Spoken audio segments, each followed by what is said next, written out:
Bismillahirrahmanirrahim. Bismillahirrahmanirrahim. Assalamualaikum warahmatullahi wabarakatuh. Bagaimana kabar semuanya? Mudah-mudahan hari ini lebih baik daripada hari kemarin. Oke, berjumpa dan bertemu lagi kita dalam video pembelajaran pendidikan agama Islam dan budi pekerti untuk SMP kelas 7. Materi kita hari ini yaitunya hidup jadi lebih damai dengan ikhlas, sabar, dan pemaaf. Pada pertemuan ini kita akan membahas lanjutan materi daripada sebelumnya, yaitunya tentang sabar. Ayat tentang sabar, mari sama-sama kita baca surat Al-Baqarah ayat 153. Ayat ini bercerita tentang sabar. Bismillahirrahmanirrahim. Ya ayyuhallazina amanu ista'inu bis-sabri was-salah innallaha ma'as-sabirin. Oke, silakan kita baca berulang-ulang. Kalau perlu kita hafal bersama-sama.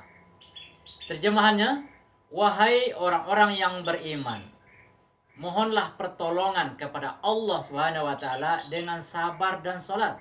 Sesungguhnya Allah beserta orang-orang yang sabar. Apa isi kandungan ayat ini? Isi kandungan surat Al-Baqarah ayat 153 ini menjelaskan tentang, yang pertama menjelaskan tentang orang-orang yang sabar. Yang kedua, sesungguhnya Allah itu beserta orang-orang yang sabar. Yang ketiga, sabar merupakan pengendali hati untuk selalu istiqomah dalam berbuat baik. Nah, itulah isi kandungan surat Al-Baqarah ayat 153 tadi. Nah, sekarang kita masuk pada pengertian sabar. Apa yang dikatakan dengan sabar? Sabar itu bisa diartikan dengan tabah, tahan ujian, tahan penderitaan, ulet, tekun, atau tidak mudah putus asa. Itu pengertian sabar. Ada juga pengertian sabar yang lain, yaitunya yang pertama, menahan diri untuk tidak melampiaskan nafsu angkara murka. Boleh jadi. Yang kedua, pengertian sabar itu mengendalikan lidah untuk tidak berkeluh kesah dan mengontrol anggota tubuh untuk tidak bertindak anarki. Nah, itulah pengertian sabar dalam pengertian yang lain. Allah juga akan menguji kesabaran setiap orang yang beriman dengan berbagai macam cobaan, seperti rasa takut, kelaparan, kemiskinan, kematian. Nah, hanya orang yang bersabarlah yang akan lulus dari ujian tersebut. Untuk itu, coba kamu perhatikan nanti dalam Al-Quran surat Al-Baqarah ayat 155.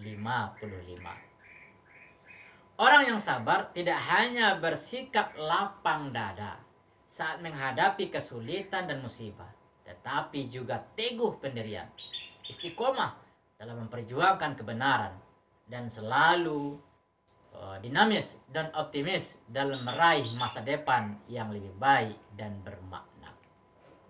Nah, sekarang kita masuk pembagian sabar. Menurut Imam Al-Ghazali, sabar itu terbagi kepada 3 bagian. Yang pertama, sabar dalam beribadah. Apa maksudnya sabar dalam beribadah? Maksudnya dalam menjalankan perintah Allah seperti sholat, puasa, zakat, dan sebagainya diperlukan sifat sabar, sehingga ibadah tersebut terlaksana dengan khusyuk dan ikhlas. Yang kedua, sabar dalam maksiat. Apa pula maksudnya sabar dalam maksiat? Maksudnya dalam menjauhi larangan Allah dan menghadapi godaan syaitan dibutuhkan sifat sabar, sehingga kita tetap berada dalam keimanan yang kokoh. Yang ketiga, sabar dalam musibah. Apa pula maksudnya? Maksudnya ketika berbagai problema dan kesulitan yang kita hadapi, kita tetap sabar dalam menghadapinya, dan keimanan kita kepada Allah tidak berpaling. Nah, sekarang perilaku sabar dalam kehidupan sehari-hari. Perilaku sabar sebagai penghayatan dan pengamalan terhadap Quran surat Al-Baqarah ayat 153 yang sudah kita bacakan tadi, dalam kehidupan sehari dapat kita wujudkan dengan cara bagaimana? Yang pertama, sabar dalam menjalankan perintah Allah. Contohnya, ketika mendengar azan, segera menuju ke masjid untuk melaksanakan sholat berjamaah. Kedua, ketika bel berbunyi segera masuk kelas untuk mengikuti pelajaran. Ketiga, saat orang tua memanggil segera menghadap dan memenuhi agar tidak menyakitinya. Nah, itulah penghayatan sabar dalam kehidupan sehari. Yang kedua, sabar dalam menjauhi maksiat atau meninggalkan larangan Allah. Apa contohnya? Ketika diajak membolos, segera menolak dan menghindari teman-teman yang bersekongkol untuk membolos tersebut. Yang kedua, saat diajak tawuran, segera menolak dan menjauhi teman-teman yang mengajaknya. Nah, itu contoh sabar dalam menjauhi maksiat. Yang ketiga, sabar dalam menerima dan menghadapi musibah atau cobaan. Apa contohnya? Ketika terkena musibah, sakit, atau sebagainya, ia tidak mengeluh dan tidak putus asa untuk berusaha mencari obatnya. Yang kedua, ketika terkena musibah banjir, ia tidak mengeluh dan tidak menyalahkan Allah dan orang lain. Nah, oke, itulah materi kita hari ini. Semoga bermanfaat. Terima kasih. Assalamualaikum warahmatullahi wabarakatuh.